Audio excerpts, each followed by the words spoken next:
wabarakatuh. Perkenalkan, nama saya Melwati dari kelas 02 SAKP 014. Di sini saya akan memaparkan sedikit mengenai materi, yaitu ketahanan nasional. Ketahanan nasional ini merupakan satu tanggung jawab yang diemban oleh seluruh warga Indonesia, baik itu masyarakat sipil maupun pemerintah. Pengertian dari ketahanan nasional adalah suatu kondisi ideal yang dimiliki oleh suatu negara dalam mengembangkan kekuatannya sehingga bisa menghadapi berbagai macam ancaman yang datang mengganggu kelangsungan hidup bangsa, baik itu dari internal maupun dari eksternal.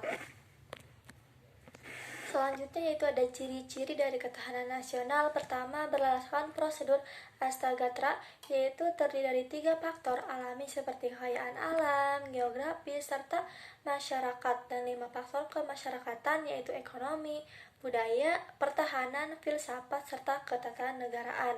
Yang kedua itu ada ketahanan nasional berfokus untuk mempertahankan nilai-nilai yang dianut demi kelangsungan hidup suatu bangsa dengan pendekatan keamanan dan kesejahteraan. Lalu ada berpegang teguh pada pemahaman wawasan nasional berdasarkan cara pandang bangsa sesuai dengan Pancasila dan Undang-Undang 1945. Lalu ada ketahanan nasional merupakan yang wajib bagi negara berkembang digunakan untuk menghadapi provokasi, rintangan, dan halangan. Lalu ada sifat-sifat dari ketahanan nasional. Yang pertama yaitu ada mandiri, yaitu ketahanan ini harus percaya penuh pada kemampuan negara itu sendiri. Lalu ada dinamis, yang berarti ketahanan nasional akan selalu berubah-ubah, baik itu meningkat maupun menurun sesuai dengan kondisi dan situasi dari suatu bangsa tersebut. Lalu ada wibawa, yaitu yang berarti harus selalu meningkatkan kualitasnya sehingga bisa diperhitungkan oleh negara lain. Lalu ada menunggal. Menunggal berarti ketahanan nasional harus mewujudkan kesatuan yang seimbang di antara semua aspek bernegara. Lalu ada konsultasif dan kerjasama, bahwa ini menuntut suatu negara untuk selalu mengedepankan sikap-sikap non-konfrontatif dan non-provokatif. Lalu ada asas-asas ketahanan nasional.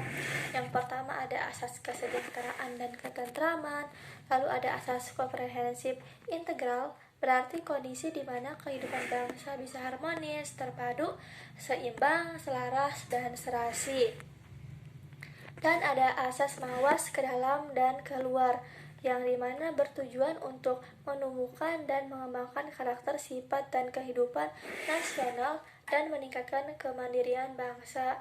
Dan awas keluar berarti suatu negara bisa mengantisipasi, melawan, dan menanggulangi dampak lingkungan di luar negeri. Lalu ada asas kekeluargaan.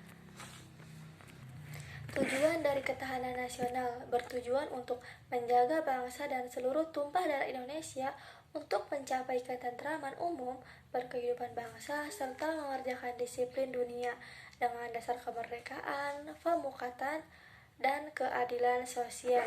Lalu ada unsur Pancagatra. Unsur Pancagatra berhubungan antara manusia dengan Tuhan. Lalu ada unsur ideologi, yang merupakan filsafat hidup yang digunakan sebagai pedoman dalam mempertahankan kelangsungan hidup bangsa. Lalu ada fungsi ketahanan nasional. Ini tentunya memiliki berbagai fungsi untuk suatu bangsa, yaitu ada sebagai daya tangkal dan juga sebagai pengarah. Itu saja dari saya, terima kasih. Kurang lebihnya mohon maaf. Wassalamualaikum warahmatullahi wabarakatuh.